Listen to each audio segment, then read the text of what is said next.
के लिए है, ठीक है। इस व्यवस्था को आप क्या समझेंगे, वैल्यू 1 के लिए, ठीक है। वैल्यू 2 वैल्यू 3 के लिए ये व्यवस्था प्री इंक्रीमेंट पोस्ट इंक्रीमेंट वाला जो कंसेप्ट है वो नहीं है, ठीक है। फिर उसके लिए आपको कंपाउंड स्टेटमेंट का या तो इस्तेमाल करना होगा या फिर जो नॉर्मल तरीका है, ठीक है, इंक्रीमेंट डिक्रीमेंट का, ठीक है, वो वाला इस्तेमाल करना होगा। क्लियर? ओके। या तो नॉर्मल तरीका इस्तेमाल करना होगा या कंपाउंड स्टेटमेंट वाला, कंपाउंड वाला आपको यूज करना होगा जो इसके ठीक पहले बताए थे ना, यहाँ पे कंपाउंड असाइनमेंट। या तो इसको यूज करना होगा या फिर नॉर्मल अप्रोच यूज करना होगा, कहीं पे यहाँ पे लिखा हुआ है ये वाला नॉर्मल तरीका है, ठीक है। ओके। अब है कि पोस्ट इंक्रीमेंट प्री इंक्रीमेंट या पोस्ट डिक्रीमेंट प्री डिक्रीमेंट को अगर हम इंडिविजुअली यूज करते हैं तो दोनों का मतलब सेम है, लेकिन जब इसे किसी फंक्शन या किसी दूसरे वेरिएबल के साथ असाइन किया जाता है तो दोनों के मतलब अलग अलग हो जाते हैं, ठीक है। ओके, तो इसको हम लोग एक नए सेट में ले लेते हैं।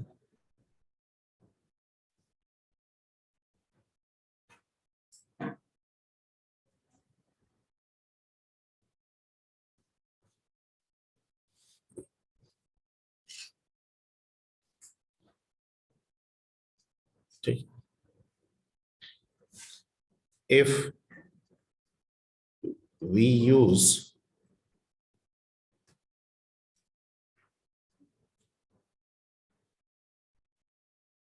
pre-increment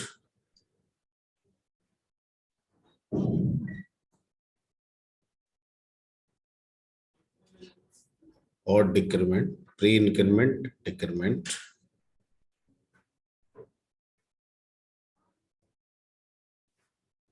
डिक्री, ये नहीं ना होगा,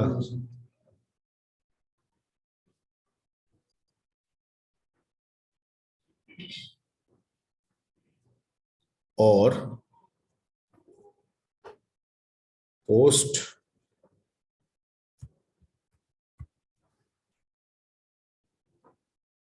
पोस्ट इंक्रीमेंट और decrement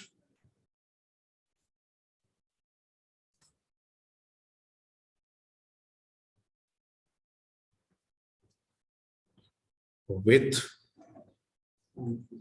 other function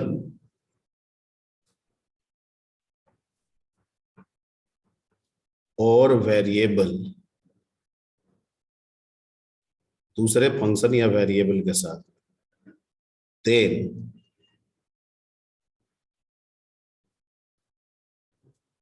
both have changed their nature।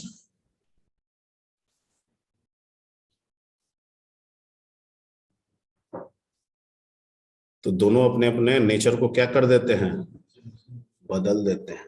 अब कैसे बदलते हैं वो समझना होगा, ठीक है।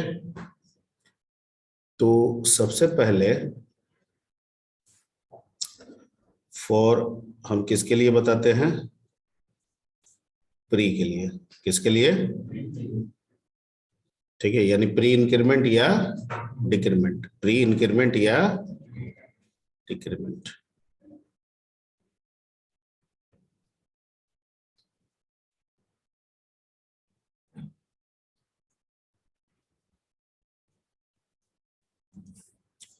ठीक है, इसमें कहता है कि if we use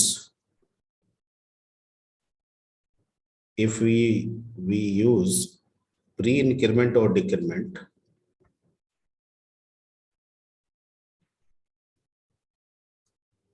or pre decrement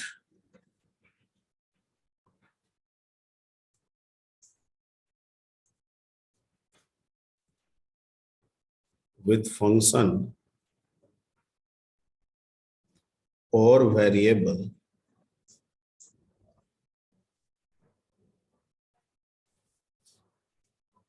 then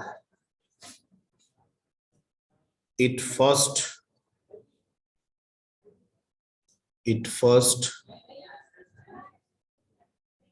increase or decrease itself, increase or decrease itself, then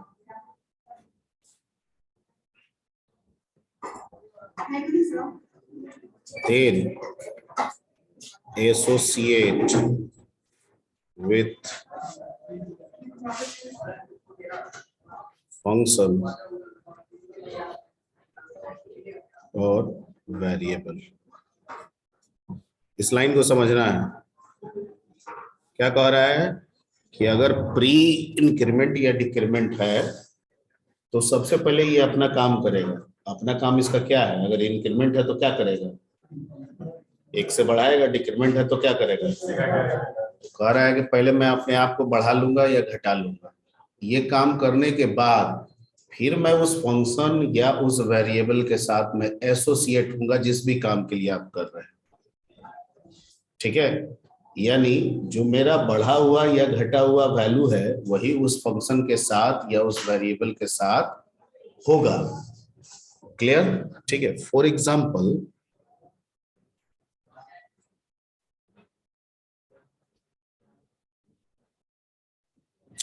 मान लीजिए कि एक इंट x ले रहे हैं और इसमें वैल्यू आपने दे दिया 10, और एक इंट आप y ले रहे हैं और इसमें आप लिख दे रहे हैं प्लस प्लस क्या x। तो अब क्वेश्चन ये हम पूछेंगे ना कि x का वैल्यू कितना और y का वैल्यू कितना। ठीक है, तो इसमें क्या कह रहा है, ये जो हम यूज कर रहे हैं दूसरे वेरिएबल y के साथ, ये प्री है, प्री इंक्रीमेंट है।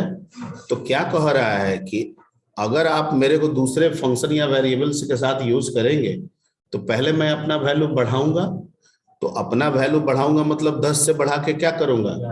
तो x तो कह रहा है कि मैं तो खुद को कर लिया क्या 11। अब मेरा जो रिजल्टेंट वैल्यू है वो एसोसिएट होगा उस दूसरे वेरिएबल में, यानी y में भी असाइन क्या होगा? 11। क्लियर?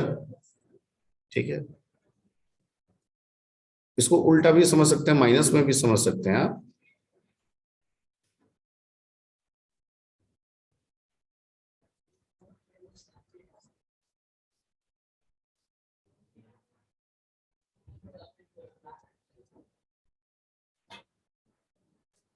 Minus minus x. ठीक है,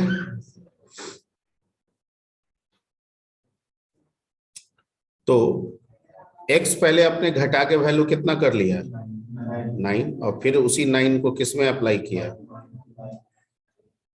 क्लियर? ओके, अब आते हैं फॉर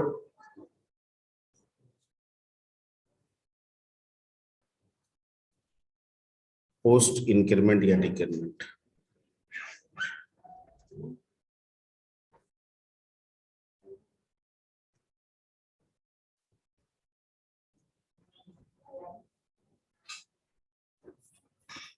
ठीक है, तो कहता है कि if we use post increment या decrement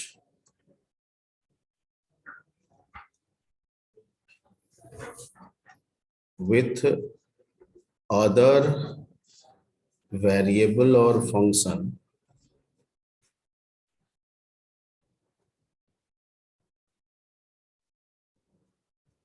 then it first associate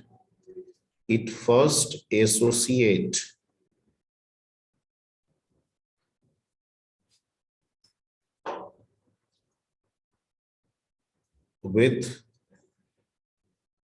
function or variable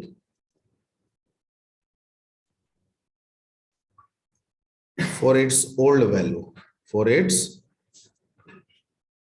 क्या वैल्यू? Old value.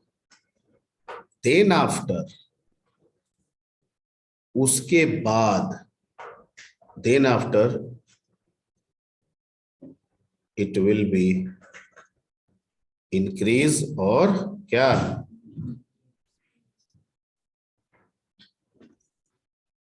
कुछ समझ में आया इसका मतलब?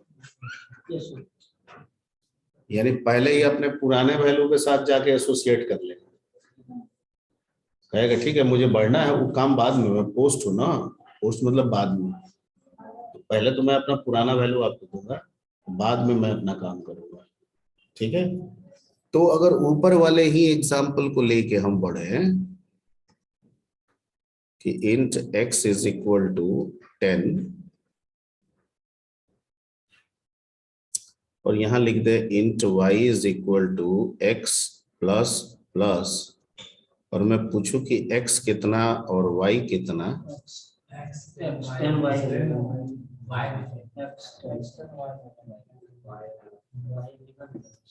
हाँ? अच्छा y 11 हो जाएगा, यही समझ रहे हो?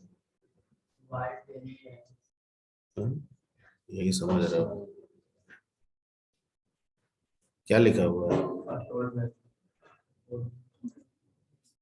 तो पहले ये अपना ओल्ड वैल्यू क्या है इसका, तो ये ले जाके y में डाल दिया, तो y को कहा कि तुम हो जाओ 10 और फिर कहा कि मैं अपने आप को बढ़ाऊंगा। ठीक है, लिखा है ना, then after it will be increase और डिक्रीज। समझ में आ रही बात?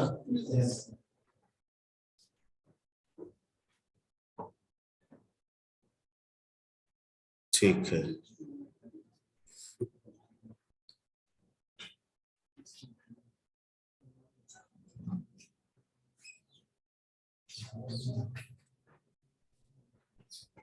अगर मान लीजिए कि हम इसको लिखते हैं int x is equal to 10, int y is equal to x minus minus, और हम पूछे कि x कितना y कितना, x 9 y होगा 10 x, बिल्कुल सही। ठीक है, तो आई थिंक ये क्लियर हो गया। ठीक है, तो इस चीज को ध्यान में रखना है, इंडिविजुअली कोई दिक्कत नहीं है, लेकिन जब दूसरे के साथ यूज होगा तो दिक्कत है। ठीक है, हमने वेरिएबल के साथ बताया है, फंक्शन के साथ आप प्रिंटफ स्कैनफ जब सीख लीजिएगा तो वहां भी यही बातें होगा। ठीक है, ओके।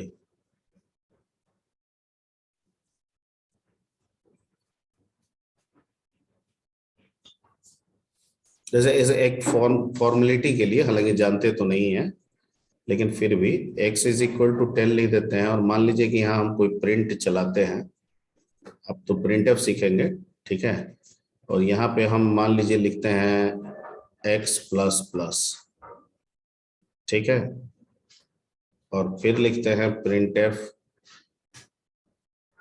x, तो इसका क्या मतलब हुआ, इसका क्या मतलब हुआ?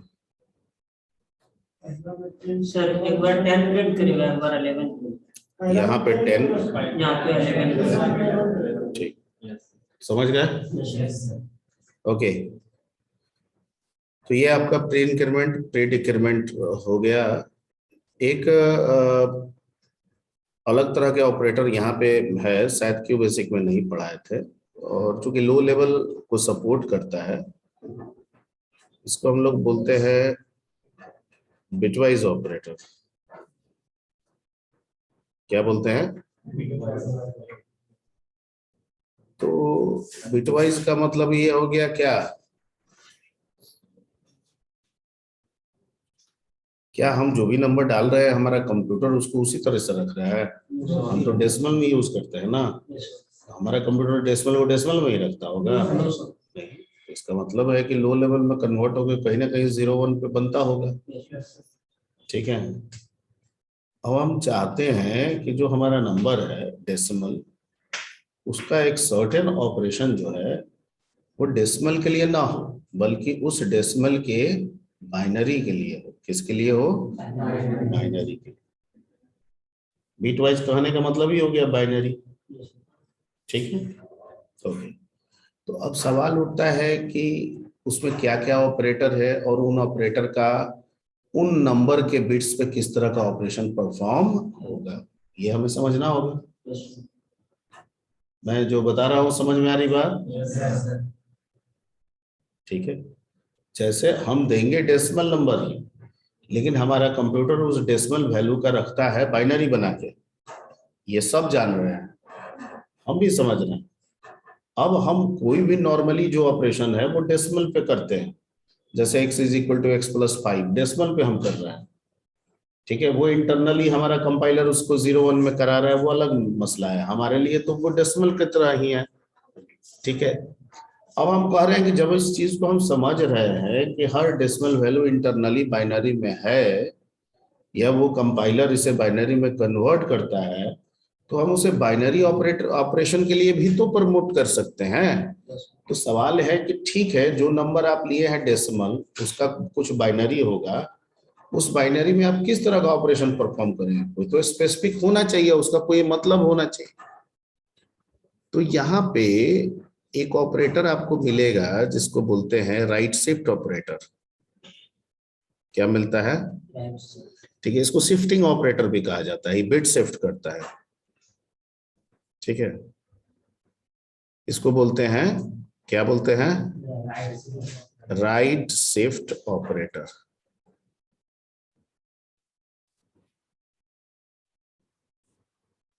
ठीक है, अब राइट शिफ्ट ऑपरेटर का मतलब हुआ कि राइट वाला जो है वो लेफ्ट में जाएगा। कहाँ जाएगा? ठीक है, राइट शिफ्ट ऑपरेटर का मतलब हुआ नंबर ऑफ, शिफ्टिंग में हर बार राइट वाला लेफ्ट में जाइए, दोनों है अभी बताते हैं। Number of right bits will be shifted, कहां पे? Will be shifted to left side, to left side, यानी उसी बीट के कंपोजिशन में राइट हैंड साइड से उठ के कहां चला जाएगा? लेफ्ट। ठीक है, okay. For 1 bit of shifting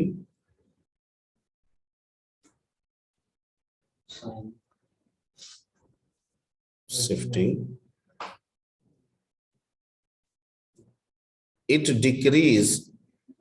decreases value by half।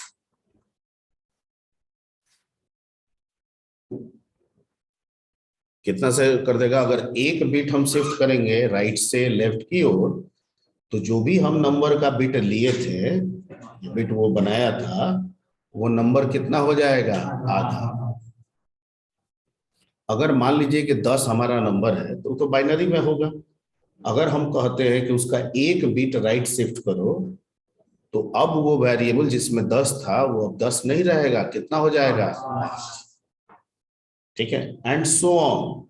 2 bit करेंगे तो आधा करेगा, फिर आधा का आधा। 3 बिट करेंगे तो आधा करेगा, उसका आधा करेगा, फिर उसका, ऐसे करते करते जाएंगे और तब तक ये 0 ना हो जाए।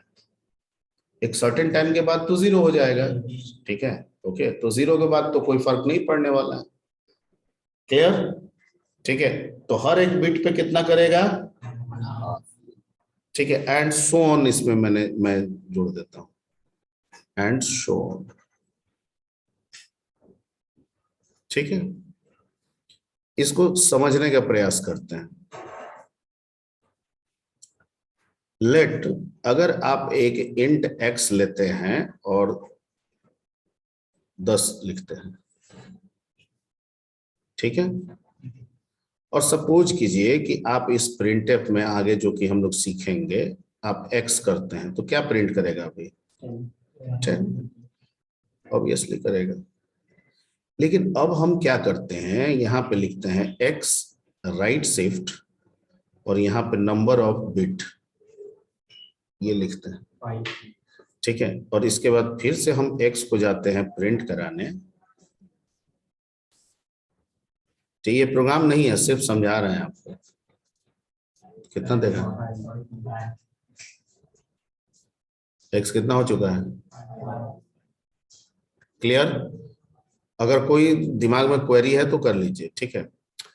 हो कैसे रहा है आपके मन में ये चल रहा होगा कि ये आखिर कर कैसे रहा है, पढ़े हैं।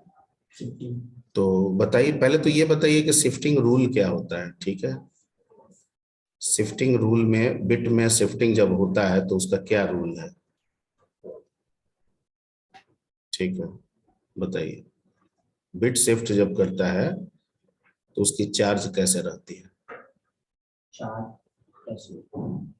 मतलब कोई भी बिट होगा तो उस बिट में दो ही जगह होगा ना, एक 0 होगा एक 1 होगा।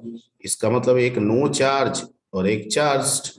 तो जब शिफ्ट करेगा तो क्या होगा, नो चार्ज रहेगा, चार्ज रहेगा। गलत जवाब है।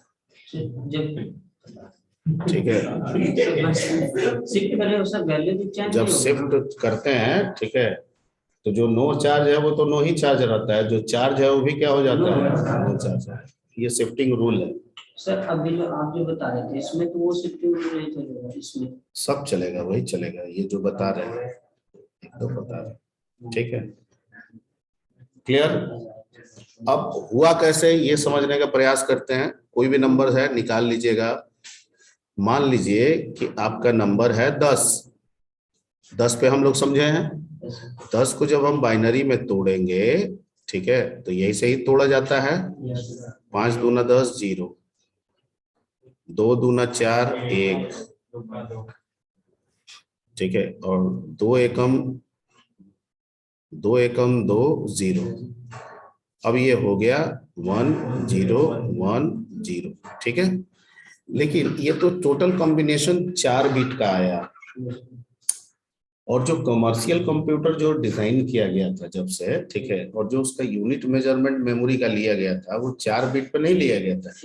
हालांकि शुरुआत इस पे किया जरूर गया था, ठीक है, पर जब ये कमर्शियली हो गया, स्टैंडर्डाइज कर दिया गया, तो एक यूनिट पैमाना माना गया कि कम से कम 8 बिट होना ही चाहिए।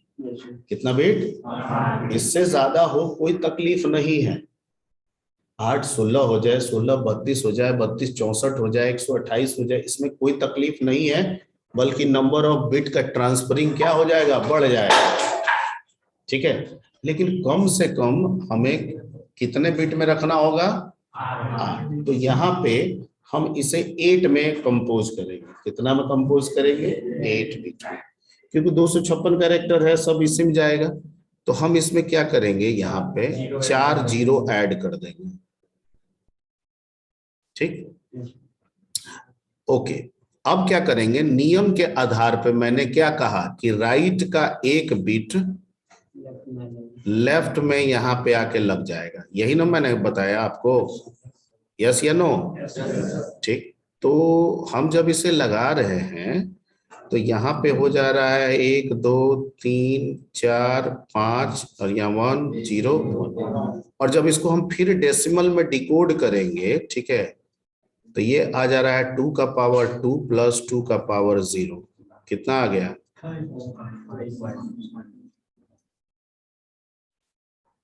समझ गए। वो जीरो कैसे हो गया, जो चार्ज में था वो मतलब कहाँ चार्ज में था, सर अभी ऊपर होता है ना कि जब जीरो होगा तो जीरो ही रहेगा, बट 1 होगा तो जीरो हो जाएगा। तो हर शिफ्टिंग में जरूरी नहीं है कि वो वैसा ही। नहीं तो कितना ले रहे हैं आप बिट, उस पर डिपेंड करता है ना। अरिथमेटिक या सर्कुलर शिफ्टिंग करें तो उसमें तो ऐसा नहीं होता है, सिर्फ एक ही शिफ्टिंग में ऐसा होता है, जैसा कि पढ़े हैं टाइप की शिफ्टिंग। एक ही शिफ्टिंग है जिसमें 1 0 बनता है, बाकी तो नहीं बनता है। तो अब उसका इनर प्रोसेस जो होगा, जो ओएस के साथ एसोसिएट है, उसमें ऐसा ही होता है। अब अंदर में उसका हार्डवेयर मैकेनिज्म कैसे काम कर रहा है, सीपीयू रैम कैसे इंटरेक्ट हो रहा है, उसमें कुछ और हो सकता है। यहाँ पे जो ओएस रिस्पॉन्ड करता है बिट को लेके, उसमें यही होता है कि चार्ज बिकम नो चार्ज, ठीक है, नो चार्ज ही रह जाता है। 3 टाइप की यहाँ शिफ्टिंग पढ़े थे आर्किटेक्चर में, तो उसमें 2 ही थे, एक थे जिसमें कि अब आर्किटेक्चर हम पढ़ाते नहीं है, क्या क्या लेके बताया गया है, कैसे बताया गया, I don't know much more, ठीक है, बट दिस इज सर ये शिफ्टिंग 100% बोला जाता है, जो भी। और भी सर नो चार्ज नहीं ही होंगे इस शिफ्टिंग में जो आप बता रहे हैं सर। इसमें और नो चार्ज नहीं होंगे, 1 यदि है तो वो पीछे आके 1 ही रहेगा, 0 कभी नहीं बन सकता। ये कैसे तुम कह देगा फिर सर तो ये तो अभी सर जब 101 है उसको पीछे लाएंगे तो 1 रहेगा ना, पीछे थोड़ी 0 हो जाएंगे। कह रहे 0 हो जाएगा, अभी बता रहे हैं, अभी अलबल काहे कर रहे हो, हम रन करा के दिखा देंगे, सर तो तुरंत इसको हम प्रूव कर देंगे। ठीक है, सर तो डिफिनेशन सर ये नहीं ना बोल रहा, क्या डेफिनेशन सर में? बोल रहा लेफ्ट अब वो आप आर्किटेक्चर में दिमाग लगाइएगा वहां बैठ के, यहाँ पे वही है।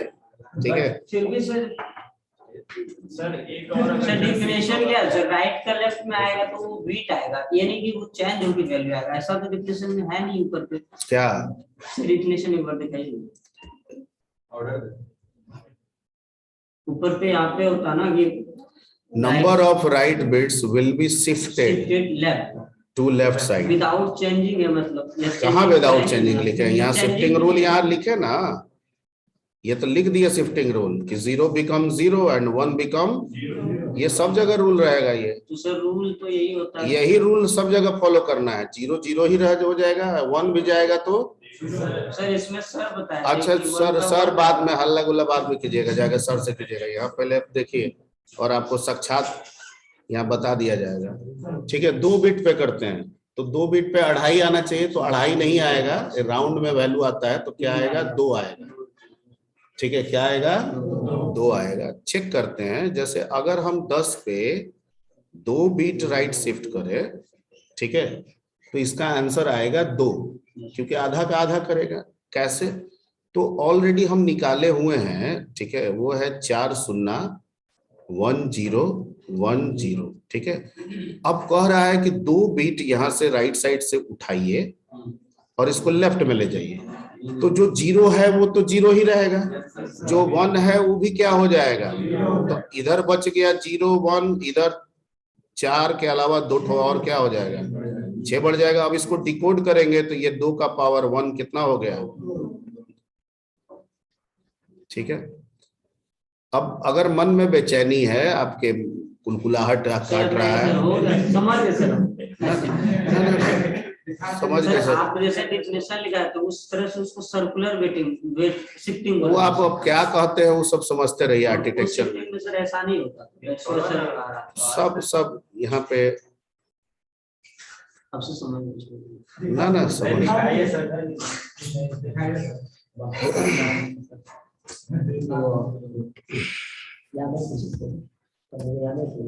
कुछ भी याद है,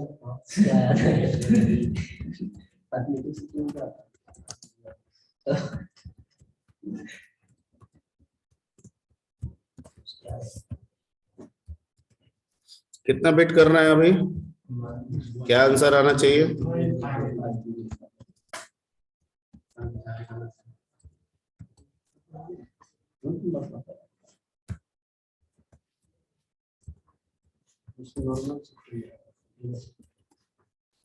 कितना आ रहा है? 2 बिट करेंगे तो कितना आएगा? आ रहा है? सही है। Yes sir.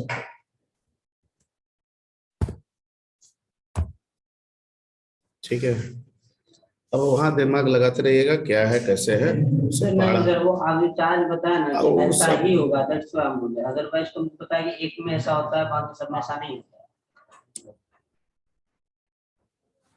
अब हम जब पूरा जानते ही नहीं है, हो सकता है कि पूरा ही में होता होगा, तो हम कैसे आर्ग्यू कर दे उसमें। I don't know much more about the architecture, हम पढ़ाते नहीं है पेपर। ठीक है, हो सकता है कि सारे में होता हो वही रूल हो सकता है कि हम जो शिफ्टिंग रूल जानते हो यही रूल सब जगह अपनाया जाता हो। सर ये तो नहीं है सर, ये तो जैसा हम लोग पढ़ रहे हैं सर, कहां बोल रहे हैं नहीं होता। चलिए लेट्स कम टू दी, ठीक, इसका ऑपोजिट जो है वो होता है लेफ्ट शिफ्ट।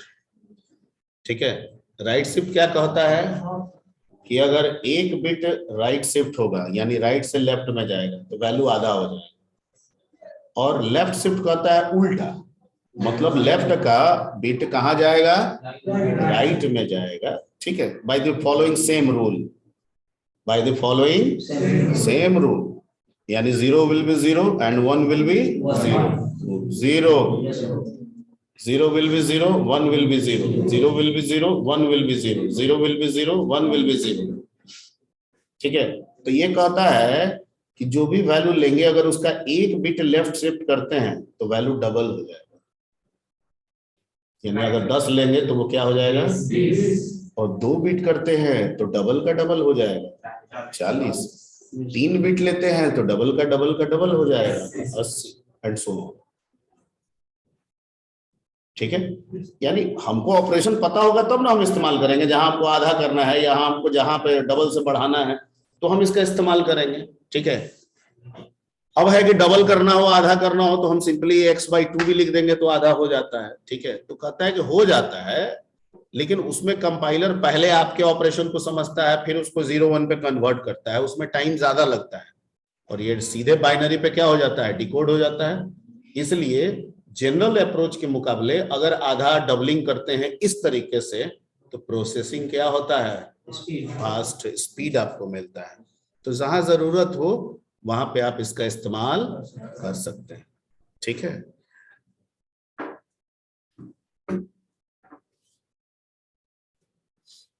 तो let's come to the end that is a left shift.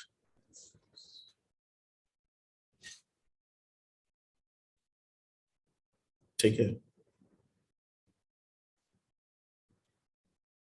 ये क्या है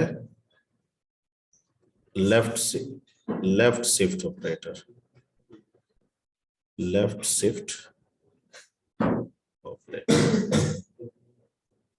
ठीक है, it shifted the desired number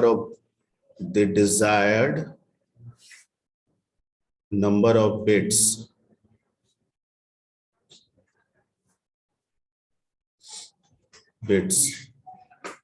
from left side to कहां पे,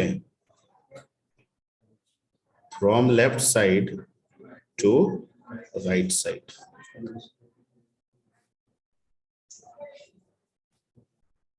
ठीक है, if we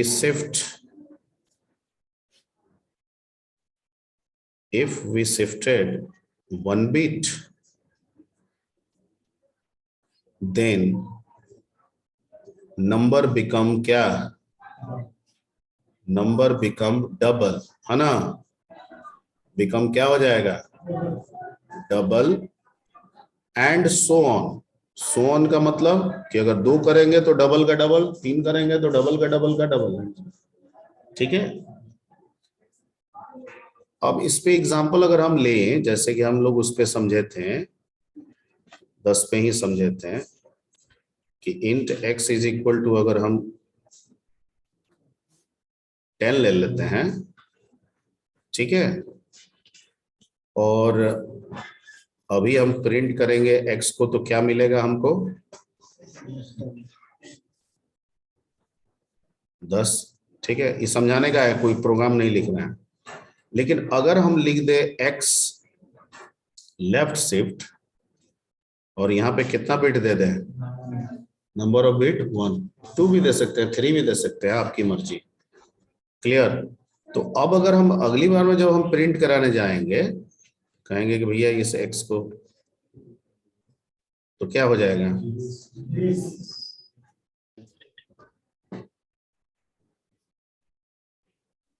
ठीक है, क्लियर। और अगर 2 बिट करते तो क्या हो जाता, समझ गए। अब कैसे हो रहा है वो भी समझा देते हैं।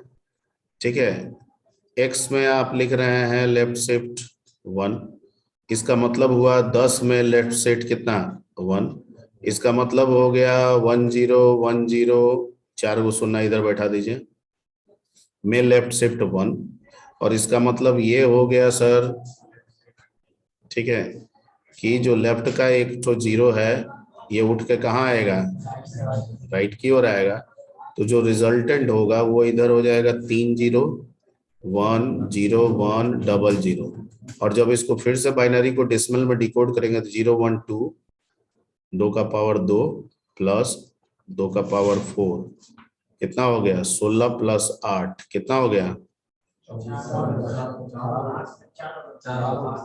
सॉरी 4 होगा, ठीक, तो कितना हो गया 20।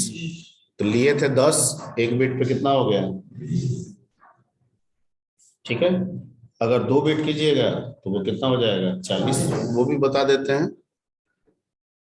ठीक है, मान लीजिए कि अगर आप 10 पे 2 बिट ये करते हैं तो हो जाएगा इसका 0 0 0 0 1 0 1 0। इसका मतलब है कि इसका 2 बिट उठ के कहाँ जाएगा? ठीक, तो इधर बच जाएगा आपका 0 0 1 0 1 0। अब डिकोड कीजिए 0 1 2 3, 2 का पावर 3 प्लस 2 का पावर 5 कितना हो गया? 32 प्लस 8 कितना हो गया? तो हो गया। क्लियर है? ठीक है, एक एंड ऑपरेटर भी यूज किया जाता है। तो जैसे 2 नंबर के बिट बिटवाइज करके अगर एंड करते हैं, यानी उनके बिट को आप एंड से जोड़ते हैं, ठीक है, तो या तो वैल्यू उस दोनों नंबर में जो छोटा है या तो वो रिजल्ट आता है, या फिर उससे भी छोटा रिजल्ट आता है। बड़ा रिजल्ट कभी भी नहीं आएगा। और ठीक इसके उल्टा, अगर और ऑपरेटर यूज करते हैं तो 2 नंबर में जो बड़ा है, ठीक है, और एक छोटा है, तो जो बड़ा है या तो वही आंसर होगा या फिर उस बड़े से भी बड़ा आंसर होगा, छोटा नहीं हो सकता।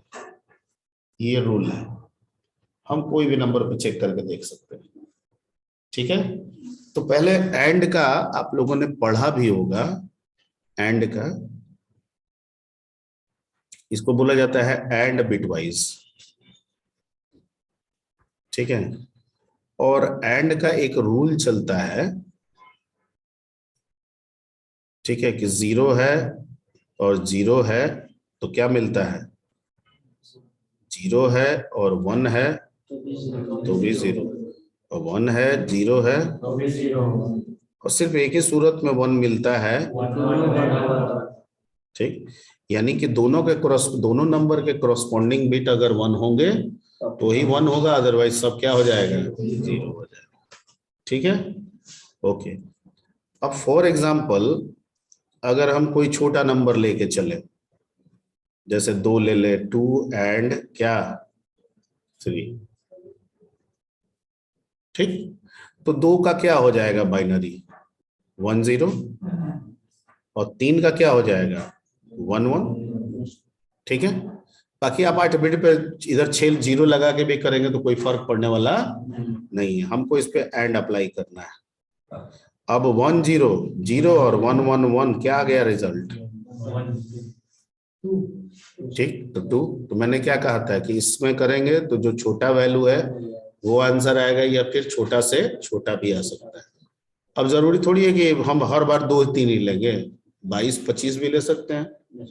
ठीक है, तो उस केस में कुछ और आंसर आएगा, लेकिन जो रूल बता रहे हैं वही रूल रहेगा।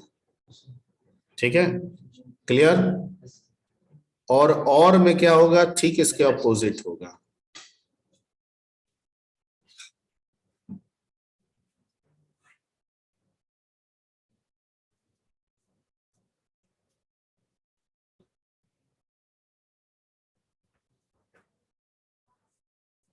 ठीक है, इसमें नॉर्मली आपका जो रिजल्ट आता है वो क्या होगा? रिजल्ट विल बी स्मॉलेस्ट, है ना? रिजल्ट विल बी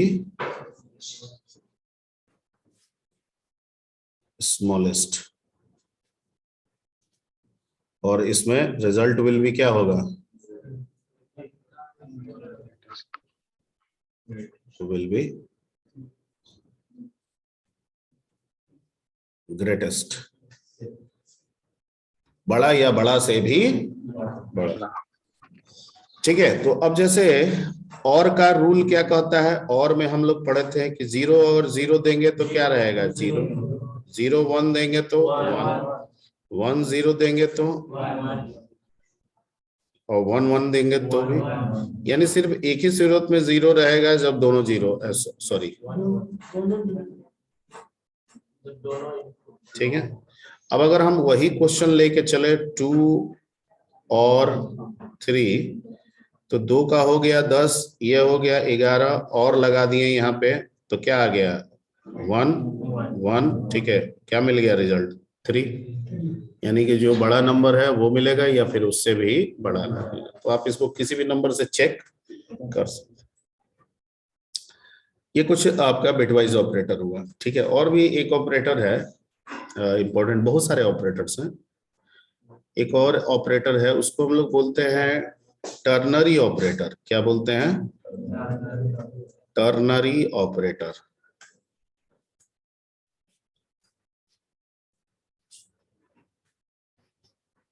ठीक है, टर्नरी ऑपरेटर।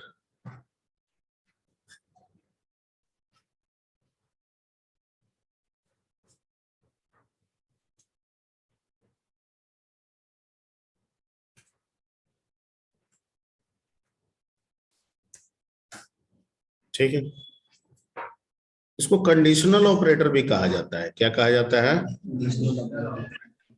ठीक है, it is also known as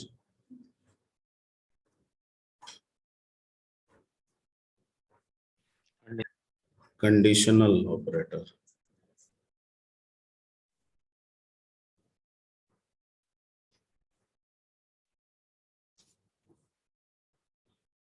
ठीक है, तो इसको हम लोग कंडीशनल ऑपरेटर भी कहते हैं। तो कंडीशनल ऑपरेटर क्या किए थे क्यू बेसिक में? क्या था conditional?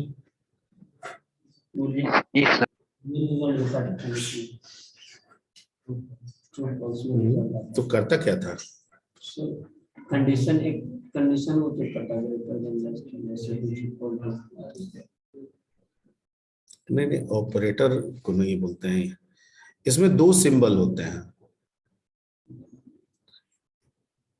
Question mark and colon, combinedly known as, is known as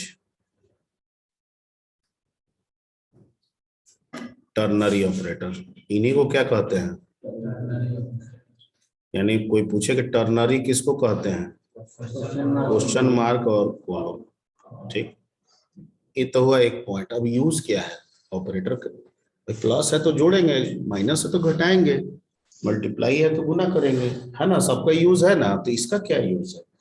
इसका वही यूज है जो इफ और एल्स का यूज है। इसीलिए इसका नाम क्या है?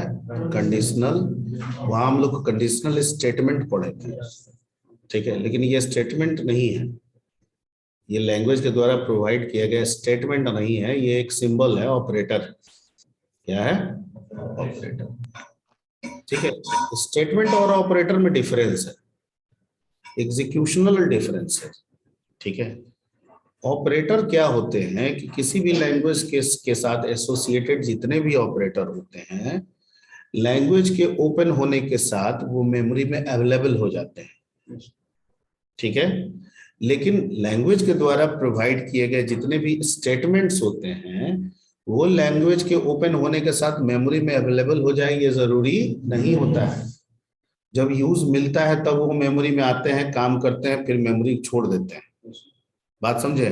लेकिन ऑपरेटर कहता है ना कि एक बार अगर आप लैंग्वेज खोल दिए तो मैं तो मेमोरी में बना हुआ हूं। ठीक है, तो बना हुआ हूं इसका मतलब क्या है कि जब भी हम कॉल करेंगे तुरंत आएगा। स्टेटमेंट में क्या कहता है कि जब कॉल करेंगे तो चेक करेगा, लोड करेगा, वर्क करेगा, रिमूव करेगा। टाइम ज्यादा लग रहा है ना। ये तो कह रहा है कि मैं मेमोरी में बैठा हुआ और जब तक खुला है तब तक मैं बैठा हुआ। आप सीधे कॉल कीजिए, मैं आ जाऊंगा, तो एक्सेसिंग क्या हो जाएगा? फास्ट। लेकिन इसका इस्तेमाल बड़े बड़े कामों में नहीं लगाया जा सकता है। ठीक है, अगर हमको डिसीजन मेकिंग करना है और हर डिसीजन मेकिंग में, जैसा कि इसने कहा कि कंडीशन ट्रू होगा तो कुछ होगा, फॉल्स होगा तो कुछ होगा। ठीक है, तो अगर ट्रू होगा तो कुछ होना चाहिए, फॉल्स होगा तो भी कुछ होना चाहिए, लेकिन जो होना चाहिए वो सिंगल लाइन स्टेटमेंट होना चाहिए। कितना लाइन? अगर आपका मल्टी लाइन स्टेटमेंट्स है तो फिर टर्नरी ऑपरेटर का कोई इस्तेमाल नहीं, नहीं ये कह रहा है। ठीक है, तो कह रहा है कि जहां पे छोटे छोटे कामों के लिए डिसीजन मेकिंग है, जिन कामों पे, जिन कंडीशन के पे आधारित सिर्फ सिंगल लाइन स्टेटमेंट है, तो बेहतर विकल्प है कि आप टर्नरी ऑपरेटर इस्तेमाल करें। लेकिन जहां पे मल्टीपल लाइन लग रहा है, वहां पे आप टर्नरी के बजाय कंडीशनल स्टेटमेंट का ही इस्तेमाल करेंगे। जो आप क्यू बेसिक में इफ एल्स पढ़े थे, यहाँ भी आपको इफ एल्स बताया जाएगा। Point clear? तो इससे काम क्या निकलेगा? छोटा छोटा काम। ठीक है, हर कंडीशन के ट्रू होने पे, ठीक है, कितने लाइन स्टेटमेंट को एग्जीक्यूट करेगा? 1। और फॉल्स होने पे भी कितने करेगा? ठीक। अब ऐसा दो सिंबल क्यों है? क्योंकि कंडीशन होगा तो वो दो वैल्यू जनरेट करेगा, एक ट्रू और एक फॉल्स। क्वेश्चन मार्क जो है वो कह रहा है मैं ट्रू सपोर्टेड हूं, और कोलोन जो है वो कह रहा है, तो अगर ट्रू तो क्वेश्चन मार्क, अगर फॉल्स तो कोलोन। ठीक है, और इसको एक ही लाइन में लिखा भी जाता है। कितने लाइन में लिखा जाता है? एक ही लाइन में। Okay,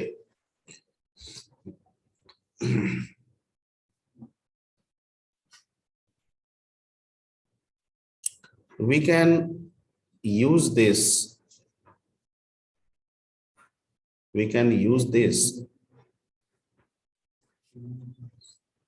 for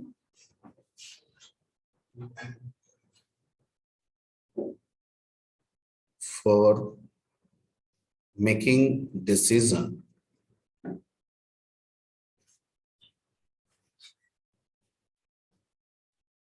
where we have to execute कितना? We have to execute single line statement.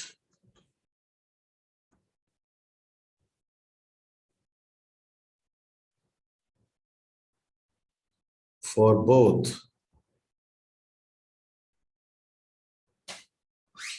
true and क्या? Okay, clear?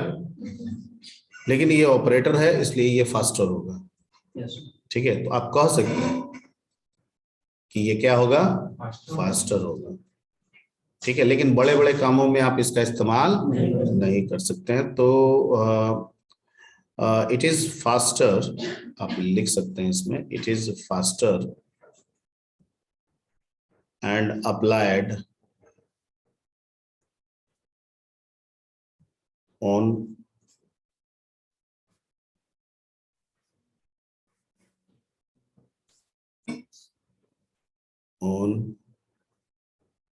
small work।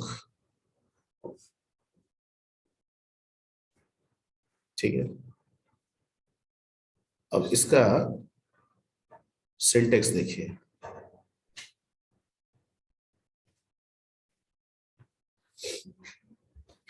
यहां पे होगा कंडीशन, यहां पे होगा क्वेश्चन मार्क, और क्वेश्चन मार्क किसको सपोर्ट करता है? तो यहाँ पे आपका ट्रू स्टेटमेंट हो जाएगा, और कोलोन किसको सपोर्ट करता है? यहाँ पे फॉल्स स्टेटमेंट हो जाएगा। ठीक है, लास्ट में सेमीकोलन। क्लियर? जैसे फॉर एग्जांपल, अगर मान लीजिए आपके पास a इज इक्वल टू 2 है और b इज इक्वल टू 3 है, और मैं यहाँ लिखूं कि a ग्रेटर देन b और क्वेश्चन मार्क। ठीक है, और यहाँ पे मान लीजिए ऐसा लिख देता हूं मैं, प्रिंट एफ डैश क्या, a और कोलोन, इसमें डाल देता हूं प्रिंट एफ, ये बताया नहीं हूं, बस ऐसे समझाने के लिए, b। तो ये क्या करेगा? क्या आंसर आएगा?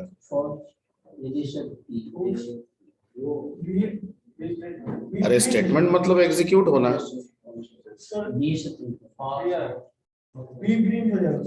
क्या प्रिंट होगा? तो स्क्रीन पे क्या दिखेगा? सेमीकोलन दिखेगा, कोमा दिखेगा, सेमीकोलन दिखेगा। ठीक है, ये एक्चुअली जरूरी नहीं है कि ये हम किसी फंक्शन को लिख के यहाँ एग्जीक्यूट कराएं, हम किसी वेरिएबल के वैल्यू को रिटर्न भी करा सकते हैं।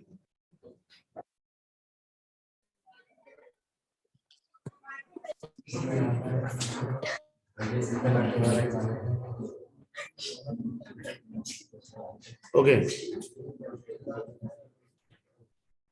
तो इसमें क्या हो जाएगा आपका 3। जैसे इसमें जरूरी नहीं है कि ये करे, रिटर्न भी करा सकते हैं। अगर हम इसे इस तरीके से भी यूज करें कि मान लीजिए कि आप कह रहे हैं कि ए है,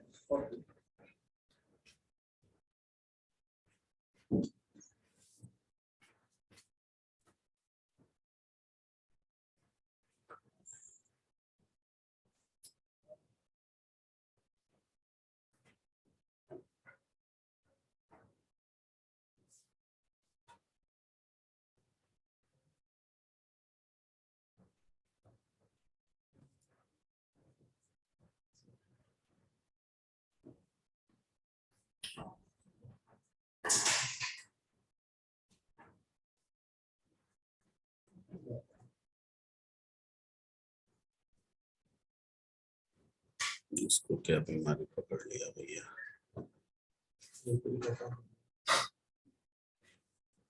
लगता है खैर एनीवे,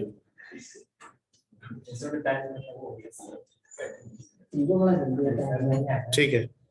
तो इसमें हल्ला नहीं करो, इसमें देखो, इसमें अगर मान लो कि हम सी लिखते हैं, यहां अगर हम दे देते हैं C is equal to A greater than B, ठीक है, ड्राइवर का कुछ लोचा होगा, और यहां पे हम दे देते हैं ए, और कोलन देके यहां पे दे देते हैं क्या, बी। तो अब हम पूछें कि इसका क्या मतलब हुआ, तो यहां पे मतलब ये हुआ कि एग्जीक्यूट करने जब जा रहा है तो वहां पे कोई फंक्शन नहीं है, सिंपल वेरिएबल है। क्या है? वेरिएबल है। तो इसका मतलब है कि A greater than B, condition true है कि फॉल्स है? फॉल्स है। तो कहां जाएगा? बी के पास जाएगा, और बी कह रहा है कि मैं अपना वैल्यू रिटर्न कर दूंगा। तो बी का वैल्यू क्या है? तो 3 रिटर्न किया, तो रिसीव कौन कर लिया? सी। यानी कि हम सी को प्रिंट कराएंगे तो क्या मिल जाएगा? दोनों में जोड़। तो हम जो पिछला वाला तरीका था वैसे भी इस्तेमाल कर सकते हैं, ये वाला जो तरीका है हम इस तरीके से भी इस्तेमाल कर सकते हैं। Point clear? ठीक, इस पर बकायदा आपको एग्जांपल देके बताया जाएगा। ठीक, तो आज की सेवा यहीं तक रहने दीजिए।